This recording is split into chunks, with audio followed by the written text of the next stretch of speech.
আমাদের আমাদের বাংলাদেশে থাকা ওই দেশের সংখ্যালঘু হিন্দুদের মতো একটা সময় ডক্টর শ্যামাপ্রসাদ মুখার্জি বলেছিলেন যে কংগ্রেসের নেতাদের তোমরা দেশ ভাগ করলে আমি পাকিস্তানকে আমি নিশ্চিতভাবে ক্যাবিনেটে রাখবো, বিধানসভায় রাখবো। আমার ভাবনার মধ্যে আছে যে পশ্চিমবঙ্গের প্রতিষ্ঠা দিবস 1947 আমার ভাবনায় আমি একটা ক্যাবিনেটে এবং বিধানসভায় নিশ্চিতভাবে রাখবো। ইতিহাসকে বদলে দেওয়া যায় না।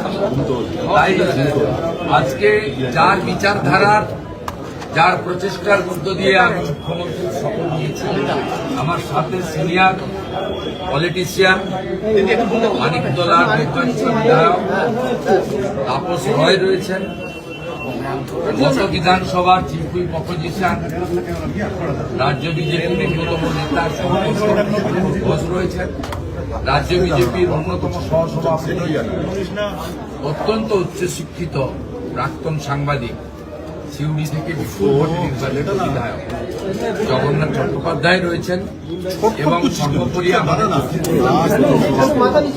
অনুপম ভট্টাচার্য। আমরা সকলে আজকে এখানে এসেছিলাম ও আমার সঙ্গে সুমিতদা সকাল থেকে ছিলেন। সুমিতদা আমাকে বলছিলেন যে তুমি আজকেই ডক্টর শ্যামাপ্রসাদ মুখার্জি আসবে।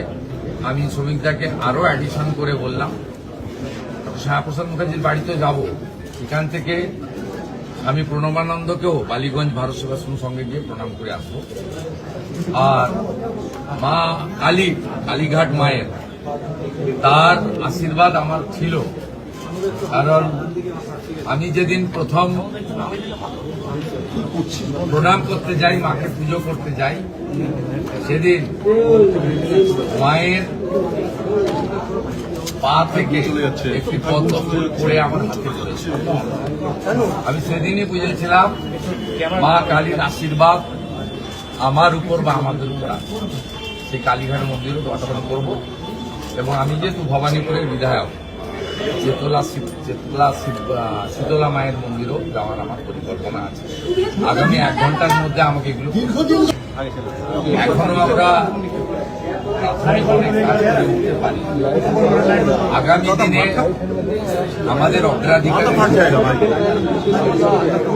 এগুলো থাকবে এবং পরিবার ট্রাস্টি বা ডক্টর শ্যামাপ্রসাদ মুখার্জির উপর যারা গোটা দেশে এবং পশ্চিমবঙ্গে চিন্তা ভাবনা করেছেন তাদেরকে যুক্ত করেই এগোতে হবে। কিন্তু আপনি প্রাথমিকভাবে বলেন চিন্তা ভাবনার মধ্যে থাকবে। এই চিন্তা ভাবনার মধ্যে আমাদের এই রাজ্যে প্রতিষ্ঠিত আস্থার যেভাবে মাননীয় নরেন্দ্র মোদীজির নেতৃত্বে 4 ধাম আদিগুরু শঙ্করাচার্যের সমাধিস্থল সেজে উঠেছে, কাশী বিশ্বনাথ সেজে উঠেছে, মধ্যপ্রদেশের মহাকাল উজ্জয়িনী, অযোধ্যায় অত্যন্ত পূর্ণ রাম মন্দির তৈরি হয়েছে, পূর্ণাঙ্গ হয়েছে, ধ্বজ উত্তোলন হয়েছে। এইভাবে গোটা ভারতবর্ষের বহু আস্থার জায়গায় মোদীজির নেতৃত্বে তার তদারকিতে নতুন রূপ পেয়েছে। এই পশ্চিমবাংলারও বিভিন্ন আস্থার জায়গাগুলি আমরা তাকে নবরূপে সজ্জিত করার কাজও আমাদের